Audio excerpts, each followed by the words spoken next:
오늘 모임을 축복하시옵소서. 주님께서 마땅히 꼭 들려주셔야 되는 말씀들을 다 들려주시고 또 귀를 열어서 다 들을 수 있도록 주님이 은혜의 영으로 역사하시옵소서. 그 다음에 집회 전체 위에 주님이 주권적으로 주장하시고 말씀의 모든 지체들이 몰두할 수 있도록, 집중할 수 있도록 모든 분유한 생각과 잡다한 일들에 관한 염려와 근심도 다 떨쳐버리게 하시고 오로지 말씀만 주목하고 귀를 열고 어린 아이와 같은 그런 단순하고 순수한 심정으로 다 들을 수 있도록 주의 성령이 은혜를 더하시옵소서.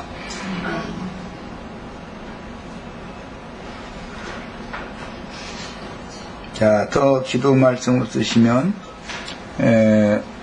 오늘 창세기 선 말씀을 이어가는데 오늘은 시작 말씀을 골로새서 1장 27절부터 읽고 시작하겠습니다.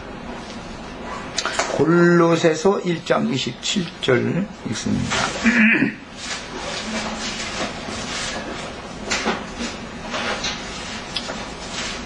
읽습니다. 하나님이 그들로 하여금 이 비밀의 영광이 이방인 가운데 얼마나 풍성한지를 알게 하려 하심이라.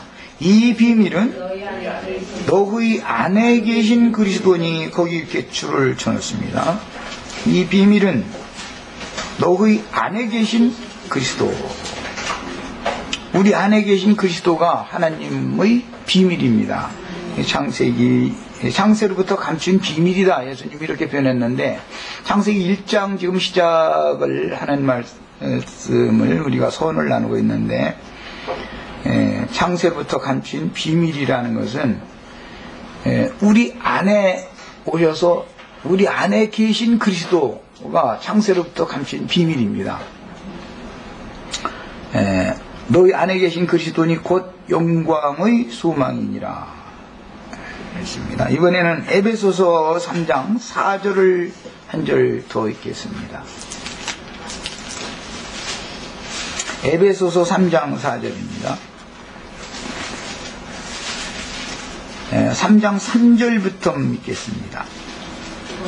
곧 계시로 내게 비밀을 알게 하신 것은 내가 먼저 간단히 기록함과 같으니 그것을 읽으면 내가 그리스도의 비밀을 깨달은 것을 너희가 알 수 있으시라. 여기에는 그리스도의 비밀이라는 말씀이 나왔는데, 이 내용은 바울사도가 에베소서, 즉 앞에 지금까지 1장 2장에서 기록해 나온 이것은 그리스도의 비밀을 말한 거다 그랬는데, 그리스도의 비밀이라는 사실은 옛 성전을 무너뜨리고 새 성전을 짓는 것이 비밀이다, 그런 의미입니다. 주관적으로 말하자면 옛 성전을 무너뜨리고 새 성전을 세우는 나는 얘기는 아담의 정신세계에 속한 모든 사람들을 십자가로 처리하시고 부활, 승천시켜서 이제 독생자로 오셨던 예수를 죽게 하시고 신령한 몸을 입은, 즉 신령한 몸이라는 것은 교회를 새 몸으로 취해서 입었다 이 말이에요. 입은 그리스도 하나님의 신전을 새로 세우는 것이 비밀이다, 이 말이에요. 성경에는 이처럼 비밀에 관한 말씀이 요약적으로 두 가지를 말하고 있습니다. 그런데 동일하게 다 하나님의 마음에 감춰진 비밀이라는 것은 구속자이신 예수 그리스도를 담은 사람들이 비밀이다, 그러고 그 사람들로 새 성전을 세우는 것이 비밀이다. 이게 이제 성경의 요약입니다. 성경에는 하나님의 비밀은 그리스도라, 그런 이제 세상 교회에서는 흔히들 그렇게 말하는데, 그냥 그리스도가 하나님 비밀이 아니라 제자들 속에 계신 그리스도가 비밀이에요. 그냥 그리스도가 비밀이라고 하면 크리스마스 날 아기 예수가 왔다고 잔치해 주는 것이 비밀입니까? 그런 것이. 그런 말을 하는 게 아니라 창세로부터 감추인 비밀의 인을 맨 먼저 떼신 분이 이제 예수님인데 그 예수님이 믿는 이들의 제자들의 속에 계신 사실이 비밀이다라는 말이에요. 하나님의 비밀이라는 말은 믿는 이들 속에 계신 그리스도가 비밀이다 이 말이지, 기독교인들이 알고 있는 예수님에 대한 그런 역사가 비밀이다 그 말이 아니죠. 그 다음에 더 나아가 이제 비밀에 관한 말씀을 할 때는 그 그리스도가 육신으로 오셔서는 죽고, 즉 옛사람으로는 죽고 옛 성전은 무너지고 새 사람으로, 한 새 사람으로 새로 지어지는 거예요. 새로운 건축. 이제 새 사람을 짓는 이야기는 새 신전을 짓는 이야기예요. 이것이 구약 성경이나 신약 성경의 가장 핵심되는 성경의 중심 주제입니다. 구약 성경에는 이제 보면 바벨론의 침략을 받아가지고 예루살렘 성전이 무너지고 나면 돌아온 무리가 성전을 새로 짓는 것이 이제 그 이스라엘의 역사지요. 그런 것은 다 아담의 표상으로 오신 예수가 율법의 저주를 짊어지고 죽는 거예요. 율법으로 정죄받고 율법에 따라서 죽는 거예요. 그리고는 살려주는 새 법이신 성령의, 생명의 성령의 법으로 부활되는 거예요. 부활되어져 가지고 모든 사람에게 생명을 주는 영을 부어서 모든 믿는 이들의 영을 살려가지고 살아난 영을 가진 사람들로 새 신전을 짓는 거예요. 성전을 새로 짓는 거예요. 주님의 몸을 새로 건축하는 거예요. 이것이 이제 비밀이에요. 성경에 나오는 비밀이라는 건 이 두 가지, 지금 오늘 창세기 시작 말씀을 열기 위해서 두 가지 말씀을 잘 마음에 담아두시면, 이것이 창세부터 계시록까지, 창세기부터 계시록까지 나가는 전체적인 중심뼈대다 이 말이에요. 이 중심 흐름을 놓치면은 전부 갓다리로 나간다고 그러죠, 일상말로. 지리로 나가가지고 엉뚱한 대로 하수물로 흘러가 버리면 안 되는 거죠. 이 흐름을 놓치면 안 되는 거예요, 성경에는. 성경 해석할 때는 반드시 어떤 틀이라는 것이 있어서 생수가 흘러가는 곳에 우리도 같이, 영이 같이 흘러가야 된단 말이죠. 자, 그래서 지난 시간에 이미 소원 말씀 3시간 나눴는데 오늘 그 말씀을 이어가도록 하겠습니다. 하나님의 비밀은 참 제자들의 안에 계신 그리스도요, 그리스도의 비밀은 그분의 몸된 신령한 몸이에요. 이건 새 몸이에요. 육신의 몸은 이미 무너졌으니까 그분의 몸된 교회이니, 교회를 성경에서는 에베소서 6장에는 큰 비밀이다, 내가 그리스도와 교회에 대하여 말하노라, 이 비밀이 크도다 그랬죠. 큰 비밀이라고 합니다. 하나님의 그리스도는 구속자요, 그 영으로 다시 오신 주님을 영접함으로 구속받은 제자들은 교회로 세워지고 땅의 교회들에서 빼내심을 받은 하늘의 장작교회는 거룩한 성 새 예루살렘이 됩니다.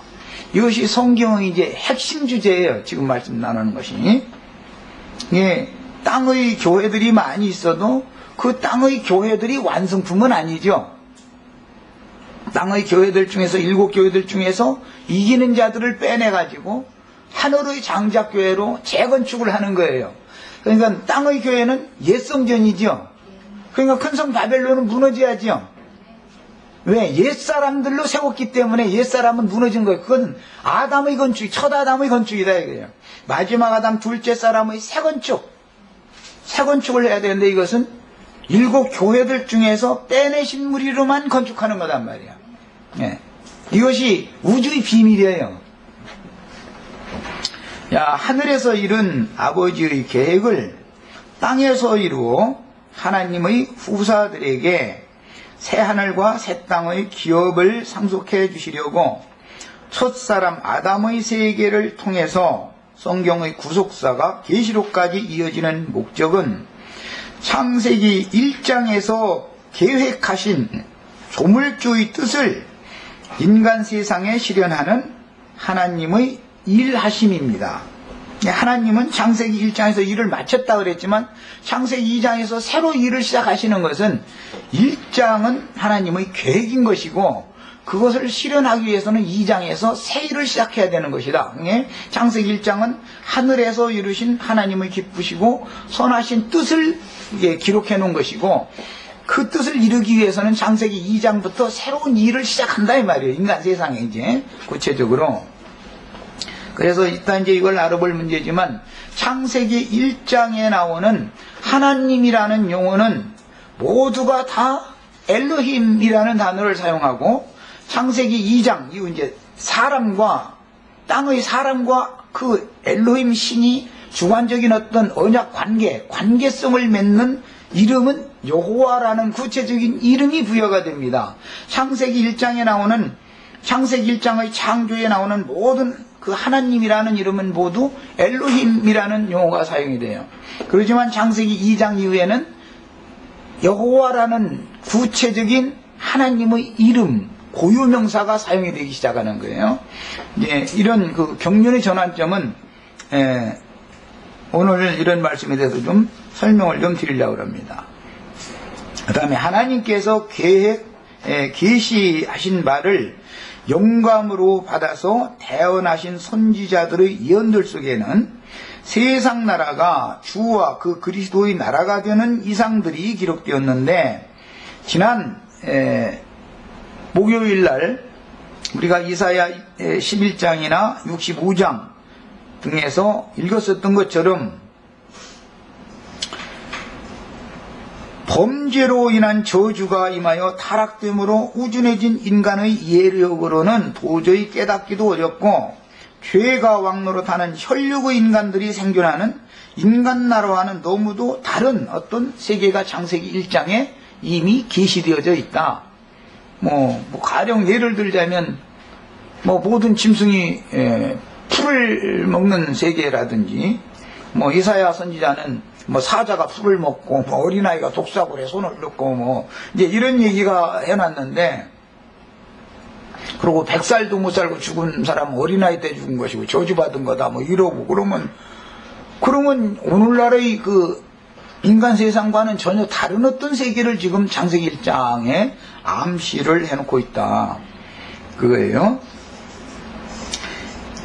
창세기 1장이라는 것은 이처럼 선지자들의 풀이를 다시 더 보충해서 영감을 받아가지고 계시로 깨닫기 전에는 알 수 없는 내용들로 되어 있는 거예요. 그런데 사람들은 그냥 다 안다고 생각하고 성경에 너무 함부로 접근을 한다는 거죠. 그래서 첫 시간에 우리는 말씀이 하나님인 사실을 믿으면 말씀을 경외하는 두려운 마음으로 말씀에 접근을 해야 되는 것이지, 세상 사람들이 어떤 신학자들이 하는 그런 방식으로 본능의 지식으로 성경에 접근을 해가지고서는 하나님의 버림을 받고 저주를 받게 마련인 거다. 이런 것에 대해서 아주 깊은 인식을 하신 다음에 말씀을 들어가는 거예요. 메시아의 왕국은 세상 나라가 아니고 세상 나라가 주와 그 그리스도의 왕국이 된 상태이므로 창세기 1장에서 하나님이 계획하신 말씀들을 땅에서 구체적으로 실현하는 내용인 구속사가 창세기 2장 이후에 계시록까지 이어지지만, 아담 세계 이후로는 창세기 1장이 아직 실현되지 않았죠. 그런 일이 없었었죠. 이것은 선지자들이 계시를 통해서 앞으로 세상 나라가 주와 그 그리스도의 나라가 될 것을 계속해서 암시를 구약 성경에 해놨고, 계시록에서는 궁극적으로 세상 나라가 주와 그 그리스도의 나라가 이제 됐다, 찬양하는 얘기를 이제 결말을 내고 있는데, 성경의 그 전체적인 윤곽과 틀과 구조를 알아야 되겠다, 우리는 먼저. 그 다음에 타락하여 우준해진 인간의 이해로는 성경이 구속사의 관점으로 깨달아지기도 어렵고, 왜? 인간 본능의 지식으로 자꾸 접근을 하다 보니까 성경이 말하고자 하는 유일한 목적은 구속사를 말하는 데 목적이 있는 것이지, 무슨 천체계의 과학이라든지 해달별이 지어지고 지구가 지어지고 그런 데 목적을 둔다든지, 지구가 무슨 6,000년 전에 지어졌냐, 지구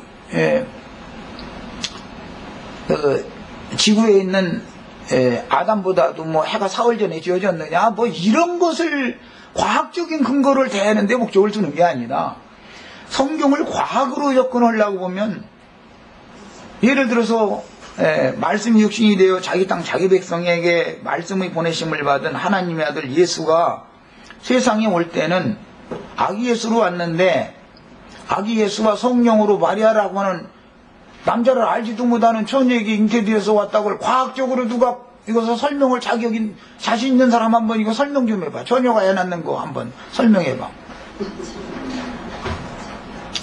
성경이라는 건 무슨 과학, 무슨 역사, 뭐 이런 것을 말하는데 목적을 두는 게 아니다. 이것은 영감, 계시를 주신 하나님께로부터 영감을 받아가지고 영적인 사실을 깨달아서 구속사를 깨닫는 데 목적을 두고 성경을 읽어야 된단 말이에요. 기본 원리가 이렇단 말이에요. 그래서 본능으로 아는 그것으로 성경을 접근하면 망한다 그랬어요. 유다서에 보면 다 본능으로 아는 그것으로 멸망하는 자들이다 그랬잖아요. 그게 다 가인의 후손들이라고 그랬잖아요. 그런 사람들은 다 몰각한 목자들이라고 그랬어요. 다 물 없는 구름들이다 그랬어요. 그게 다 뭐예요? 본능으로 멸망하는 지식을 가지고 성경에 자꾸 접근을 하려고 그런다. 이건 왜 그러냐? 사람이 우준해지고 자신이 우준해졌음과 동시에 우준해지면 미련하면 뭐라고 그럴까? 방자해져 버려요. 교만해져 버려. 무지하면 밀어붙이는 거야. 하여튼 무지하면 밀어붙여 무조건 하고. 군대식이지 말하자면. 경비하고 어린아이와 같은 심정이면은 조심스럽게 접근해가면서 나에게 은혜를 주셔서 좀 보게 해주고 들리게 해주고 깨닫게 해달라고 기도를 해가면서 접근을 하면은 하나님이 계시를 해준다. 그런 사람들에게는. 그런데 안다 하는, 자칭 본다 하고 안다 하고 그런 교만한 영을 가지고 말씀 앞에 접근하면 오히려 점점 더 소경되게 만들고 딱 가려놔 버린다는 거예요. 이게 하나님의 말씀이에요. 그러니까 우리는 성경에 접근을 할 때, 하나님의 말씀에 접근할 때 기본적인 어떤 사람, 어떤 자세로 접근을 해야 될 것이 먼저 하나님 앞에 계시를 받으려면 어린아이와 같아야 된다고 그랬어요. 이 인간의 영과 마음 자세의 기본 자세가 되어 있어야만 성경이 열린다는 것이죠. 무슨 방식이 열리냐? 구속사의 관점으로 점점 깨닫게 되는 거예요, 이게. 그래서 구속사가 창세기 2장 이후에 계시록까지 이어지지만 타락으로 인하여 우준해진 인간의 이해력으로는 구속사적으로 성경이 깨달아지기도 어렵고 교만해 있는 상태로 접근하면 성경이 안 깨달아지는 거죠. 그리고 인간의 이해의 한계, 본능의 지식의 한계 안에 하나님과 하나님 행사를 자꾸 담으려고 노력을 하는 거예요, 사람이. 그러나 하나님은 사람의 지식이나 지혜의 한계에 갇히거나 담겨지는 분이 아니죠. 인간을 완전히 초월하는 분인데 사람은 자꾸 본능의 지식, 인간의 머릿속에 하나님을 담아놓으려고 그러는 거예요. 자꾸 그냥. 그러니까 하나님은 그런 사람들과는 가까이 하고 은혜를 주실 수가 없는 거죠. 물리칠 수밖에 없는 거죠. 나는 너 같은 인간은, 교만한 인간 필요 없다 그러고 버린다는 것이죠. 그래서 그 구속의 결국인 하나님의 낙원을 상속받은 후사들에 대한 이상이 확실하게 열어지지도 않는 겁니다. 이게. 하나님의 마음에 감춰두신 천국의 비밀은 말씀이신 하나님과 그 아들이 원하는 자들에게 계시해 줄 때만 계시받은 정도만큼씩 알 수가 있습니다. 그래서 이사야 선지자의 예언을 인용해서 예수님이 옛적 선지자들도 다 인자의 때 인자가 와서 이 창세로부터 감추인 천국의 비밀의 계시를 인을 떼서 열어주는 것을 그때를 그렇게 고대하고 사모했는데 사실은 구약의 모든 선지자들은 나를 만나지 못했었다. 하나님이 아직 인자의 때가 차지 않았기 때문에 보내주시지 않았으니까 다만 암시적으로 묵시적으로만 이렇게 깨닫게 해줬을 뿐이었던 거예요. 그런데 선지자들을 통해서 암시하고 묵시되어졌던 그 계시가 실제로 사람의 모양으로 나타내셨단 말이에요. 오셔가지고서는 저명한 유대교의 랍비들에게는 싹 감춰놔두고 많은 무리들에게는 다 비유로만 말씀하시고 제자들에게만 종용히 가서 풀어서 창세로부터 감추인 천국의 비밀을 열어서 깨닫게 해줬다 이게. 그러니까 우리도 그 제자들과 같은 그런 다 심령이 돼야 되는 것이죠. 그러므로 천국의 비밀이 전파되어도 들리고 보여지고 깨달아지는 것은 전적으로 하나님의 지혜와 계시의 영이 누구에게 어떻게 임하는 문제와 관련될 수밖에 없는데, 어린아이와 같은 심정으로 하나님의 말씀 앞에 나아가는 겸손한 영과 낮아진 마음의 성도들에게만 자신 속에 감추어 두신, 에베소서 용어로는 하나님의 마음에 감추인 천국의 비밀이다, 창세로부터 감춘 비밀이다. 바울 사도가 나는 내가 이것을 깨달았다 그랬단 말이에요. 우리도 바울 사도와 같이 그것을 바울 사도가 땅바닥에서 깨달은 게 아니라 셋째 하늘에 이끌려가서 그걸 들려주시고 보여주셨기 때문에 그걸 깨달은 거잖아요. 우리도 창세기 1장 아니라 창세부터 감추인 천국의 비밀을 계시로 다 깨달아야 되겠어요. 깨달으려면 반드시 어린아이와 같은 심정이 되셔서 성령의 감동을 받아서 셋째 하늘에 다 올라가야만 보여지고 들리는 거예요. 이거는 세상사에서 인간들이 관념으로 본능으로 하는 그것으로는 성경이라는 건 절대 깨달을 수가 없는 거예요. 이거는. 그래서 세상적으로 두뇌가 좀 좋고 뭐 안다 하고 이런 사람들은 성경을 사실 깨달을 방법이 없는 겁니다.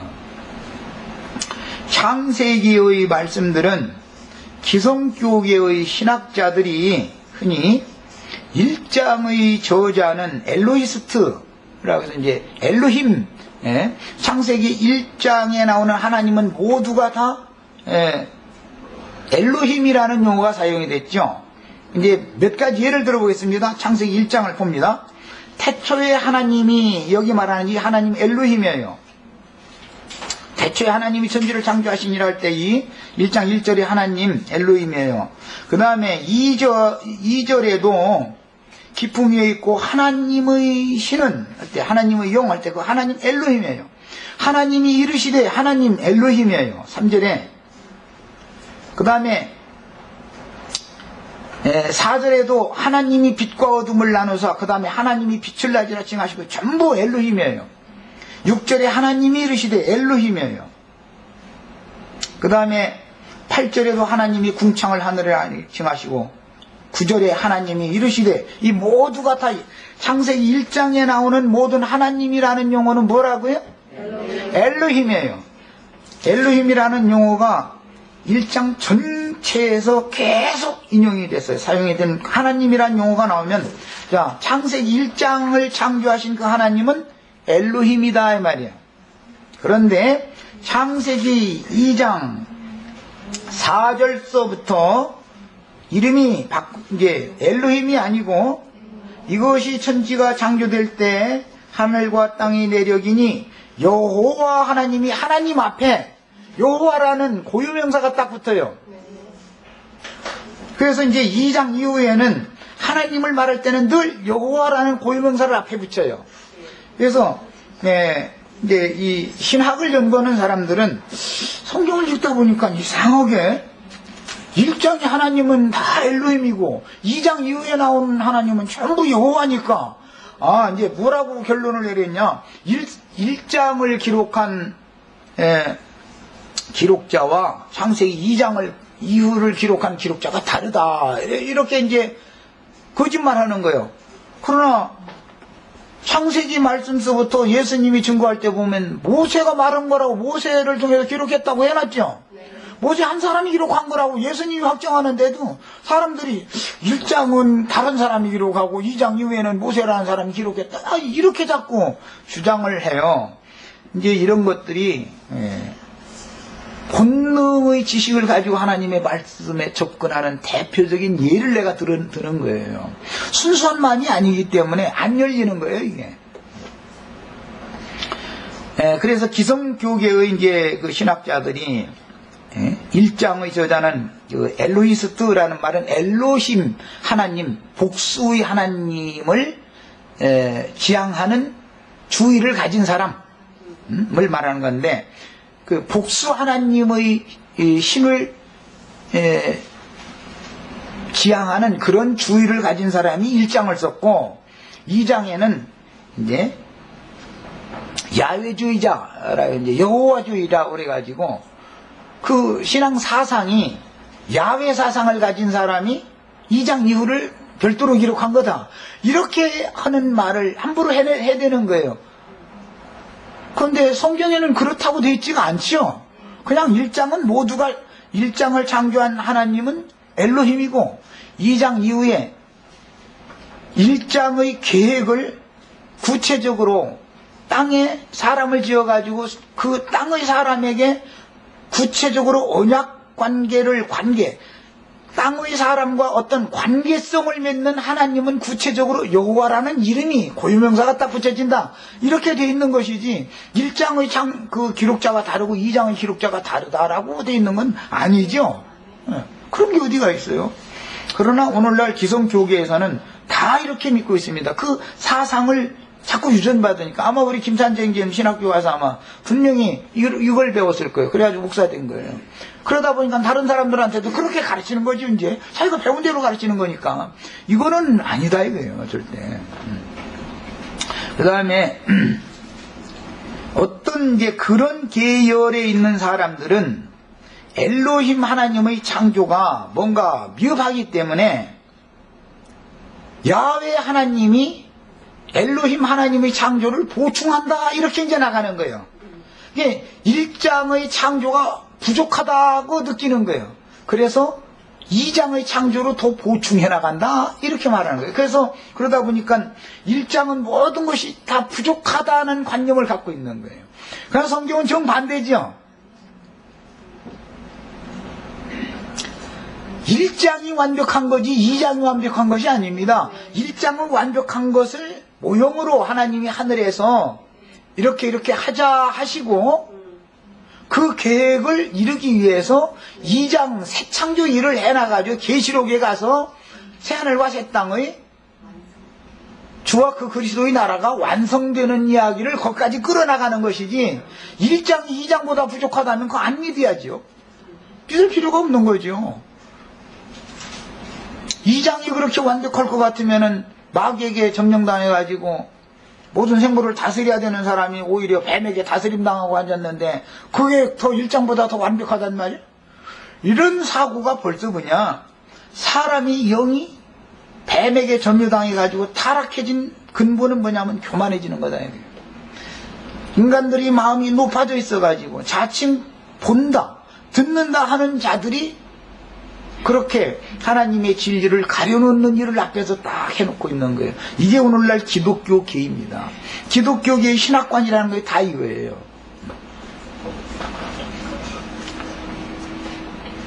그러나 주님이 말씀하시는 이제 이 창세기의 말씀의 인을, 첫 번째 창세기 1장의 인을 띄는 것은 예수님이 해야죠. 아무도 모르는 거예요. 첫 번째 인이라는 게 창세로부터 감춘 천국의 인의 첫 번째 인을 떼는 분이 예수님인데, 창세로부터 감춘 비밀을 이렇게 열기 시작하는 분이 예수님인데, 예수님이 창세기 1장 1절부터 지금 제자들에게 이 비밀을 가르쳐주러 세상에 오신 거잖아요. 그런데 주님이 창세로부터 감춘 천국의 비밀을 말씀하실 때는 가장 중요한 것이, 핵심뼈대가 뭐냐면 천국의 아들들이 있고 악한 자의 아들들이 있다라는 것을 딱 제시하는 거예요. 예수님이 오셔서 창세기서부터 그게 감춰져 있는 비밀이라는 거예요. 예수님의 해석이 선지자들이, 구약의 선지자들의 해석보다도 더 정확하지요. 구약의 선지자들은 이사야 선지자로부터 말라기 선지자까지 그냥 묵시받은 것을, 자신도 확실한 것은 아니에요. 본인도 그냥 계시받은 것을 하나님의 말씀을 그렇게 증거했을 뿐이에요. 그런데 그 모든 사실들의 실제를 명확하게 드러내고 깨닫게 해주는 것. 하나님은 사람의 눈으로 볼 수 없지만 예수 그리스도를 통해서 인간이 볼 수 없는 하나님을 나타내신 거단 말이야. 그러면 말씀의 의미를 사람들에게 계시를 더 열어줬고 확실하게 해줬다, 이 말이에요. 그래서 창세로부터 감춘 비밀이라고 하는 건 시작부터 천국의 아들들과 악한 자의 아들들이 대비되고 있는데, 원래는 아담이 천국의 아들이어야 되는 사람이죠. 그런데 마귀가 와서 아담을 점유해버림으로 악한 자의 아들이 되어버렸죠. 이것을 창세부터 암시를 해나간다 이거예요. 창세기서부터. 그리고 이제 창세기 1장에서부터 성경이라는 건 농사하는 이야기예요. 천국 농사. 예를 들어서 사시라고 하면 사계절이 돌아가는 거, 이게 다 농사를 위해서 그런 거죠. 봄엔 씨 뿌리고, 여름에는 기르고, 가을에는 결실해서 추수하고, 겨울에는 쉬는 거 이제, 거둔 거 이제 먹고 안식에 들어가는 거야. 야, 그러면 이제 창세기 일이처럼 하나님의 일이 마치면 안식일이 오는데, 안식일이라는 것도 선지자들에 의해서 안식년 면제년으로 확대 해석이 되어지고, 안식년 면제년이 다시 희년으로 더 확대 해석이 되어지죠. 이것을 다니엘 선지자는 70일에라고 그래서 70일의 이상으로 이게 안식년이 70번 돌아가고, 마지막 안식년이 전반부가 있고 후반부가 있다, 이렇게 암시를 딱 해놨는데, 예수님이 오셔서 전반부 안식년, 안식을 주러 오셨죠. 안식의 주인이. 예수 안에 들어가면 다 전반부의 안식 안에 다 들어가는 거죠. 성령을 보내가지고 성령을 통해서 후반부 안식에 들어올 사람들을 추수를 다 불러내는 거죠 지금. 그래서 마지막 한 일회를 완성하는 것이 계시록에 가면 이제 최종적으로 42달이니 1260일이니 한때 두때 반때니 1000 이런 마지막 후반부의 일을 두 증인을 통해서 완성한다라는 내용으로 딱 이제 세상 말로 아구를 맞추는 게 짝을 딱 맞춰 넣는 거예요. 이제 이런 모든 계시들이 열리지 않다 보니까 안식일 교회도 생기고 막 이제 여러 가지 이제 많은 문제들이 생기는 거예요. 그게 다 뭐예요? 교만한 자들 때문에 그래요. 교만한 자들이 하나님의 말씀을 영감을 달라고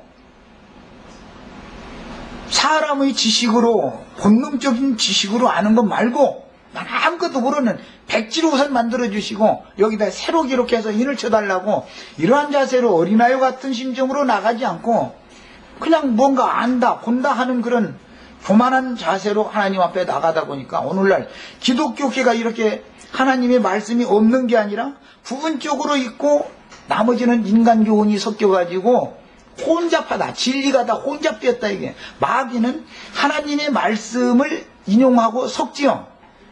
뱀의 말만 다 하면 누구도 고지 듣지 않습니다. 여자가 뱀의 말만 다 해버리면 고지 안 듣죠. 그런데 하나님의 말씀을 잘 알고 있었고 하나님의 말씀을 인용해서 여자에게 말하니까 여자가 불분명한 여자니까 그냥 아따 이 유명한 목사님이 모르면 누가 알겠냐 이거죠. 이래가면서 뱀새끼가 와서 시부렁대니까 그 말에 그냥 혹하고 다 넘어간 거 아니겠어요? 이런 현상이다 이거예요.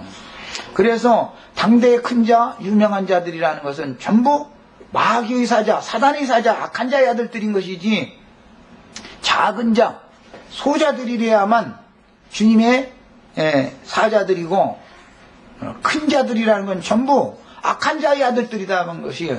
이거에 대해서 이제 창세기 시작에서부터 이게 딱 마음에 이제 정리가 되어가지고 말씀에 들어가는 거예요.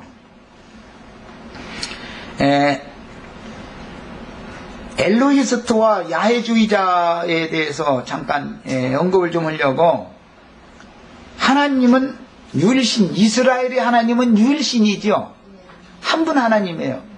그 한 분 하나님이 그분이 목적을 이루어 가시는 과정에서는 근원적인 로고스 하나님이 그 말씀이 육신이 되어 세상에 오는 과정이 있고, 구속을 이루신 다음에는 성령의 말씀으로 하나님의 계획을 우리들에게 이루시지요. 그러다 보니까 창세기 1장에는 신이 엘로힘이라는 용어가 사용이 된 거예요. 창세기 1장의 창조는 한 분 하나님이시지만 태초에 하나님이 천지를 창조하셨다 그랬지만 요한복음에서는 태초에 말씀이 계셨다로 시작이 되잖아요. 이게 신약성경은 설명이단 말이에요. 정확한. 태초에 하나님은 말씀이죠. 그러니까. 그런데 말씀이 육신이 되어서 세상의 구속을 위하여 보냄받은 말씀의 아들이라는 명칭으로 오게 되고, 그 이름은 예수 그리스도다 이렇게 하죠. 예수 그리스도. 이게 구약의 여호와는 모형이다 말이에요. 예표다 이 말이에요. 예수는 실상인 거예요. 이제 이렇게 말하면 이제 기독교계에 좀 뒤집어지는 거죠. 이제 요 하나님을 막 모형의 하나님이고 예표의 하나님이라고 그러고, 예수가 참 하나님이다 말이요. 내가 이렇게 말하면 그건 이제 뒤집어져요. 그런데 성경을 구절을 갖다 대도 안 믿어 그 사람들은. 왜? 여호와 하나님 오면 어마어마한 하나님이고, 예수 오면 그 다음쯤 되는 하나님이고, 성령 오면은 그냥 예수님만 또 무뎌 또 이제 또 잃어버리고, 이런 관념이 창세로부터 감춘 비밀 속에 있는 거다. 엘로힘이라는 용어 속에 이게 있는 거다.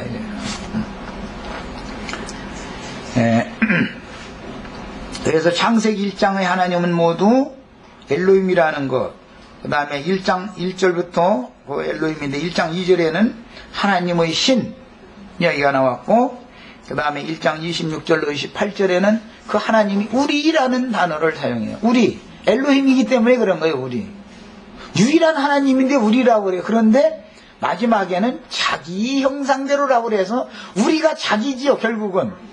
그러니까는 이제 이것을 설명할 수가 없으니까, 하나님은 세 분이시면서 한 분이다 이렇게 한 것이 삼일체론이라는 거잖아요. 하나님은 한 분이신데 세 방면으로 일을 하셨지, 세 분이면서 한 분이 아니죠. 한 분이신데 그분의 필요에 따라서 세 방면으로 일을 하시는 거예요. 이것이 창세기 1장의 창조하시는 하나님, 창조주 하나님의 일하심이에요. 하나님의 일이 마치면 쉬는 거예요. 창세기 1장에서 하나님의 일이 마친 때까지 하나님이라는 용어는 모두 엘로힘이었다.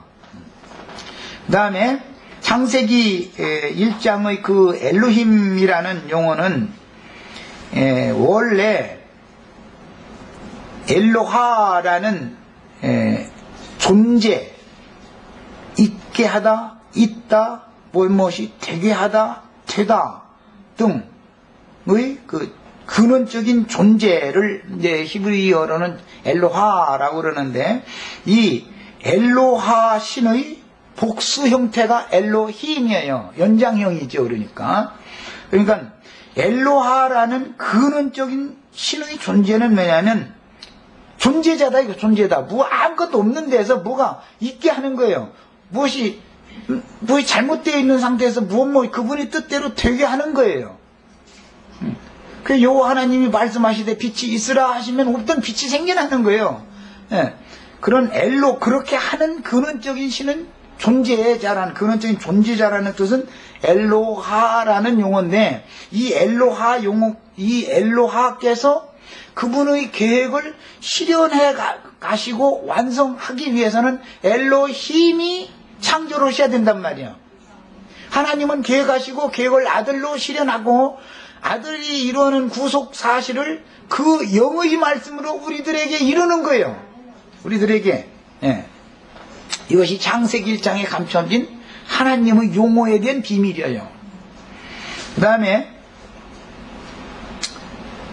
창세기 2장 이후에는 여호와라는 구체적인 하나님의 이름이 이제 고유명사가 없는데, 이 여호와라는 말의 근원적인 뜻도 엘로하에서 이게 오는 거기 때문에 근원적인 존재라는 뜻이라, 출애굽기 4장 3절에 보면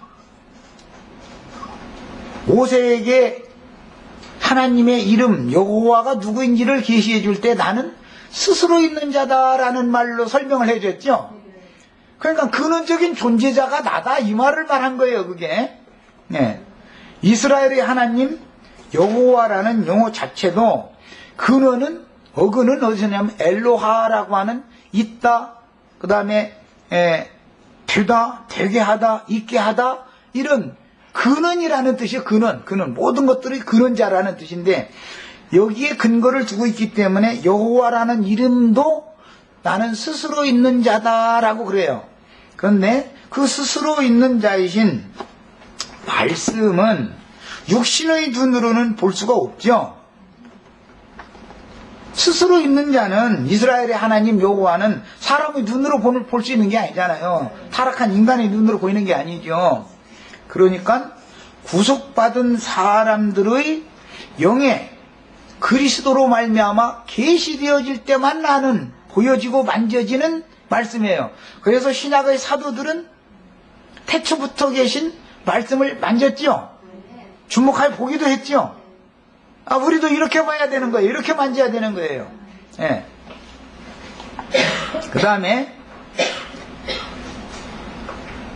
구약 성경에는 엘로힘 하나님, 그 다음에 여호와의 신에서 하나님의 신 이야기가 나오고, 창세기 2장으로 들어가서 이제 여호와라는 구체적인 이름이 나오고, 그 다음에는 여호와의 신 이야기가 나오고, 선지서가 마무리를 하고 있는데 선지서들은 모두 선지자들에게 여호와의 신이 임한 것은 사실은 여호와의 말씀이 임한 거지요.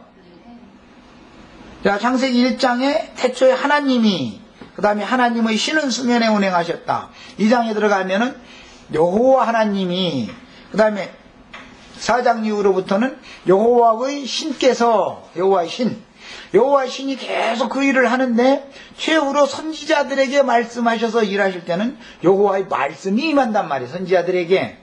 자, 이제 신약의 시작에는 말씀이 육신이 되는 거예요. 태초에 말씀이 계셨고 그 말씀이 육신이 되셨고, 말씀이 육신이 되신 그분의 구체적인 이름은 신약에는 예수예요. 예수는 참 하나님이고 구약의 여호와는 모형적인 하나님이었더라 이 말이에요. 예수가 구속을 이루신 다음에는 생명 주는 영, 살려주는 영이 되시죠.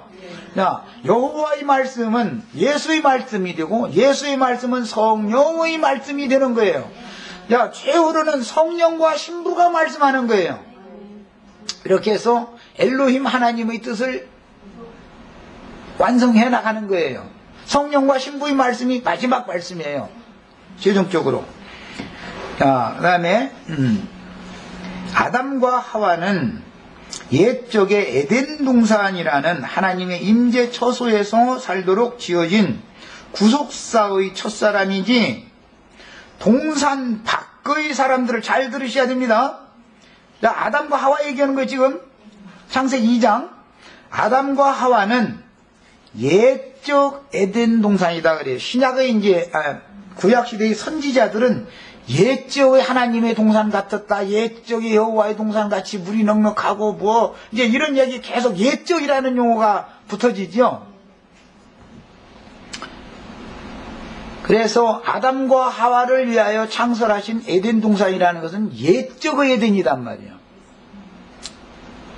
구속받은 사람들이 온전케 되어져서 기업으로 상속받을 그 하나님의 동산은 계시록에서는 하나님의 낙원이다 이렇게 돼 있죠.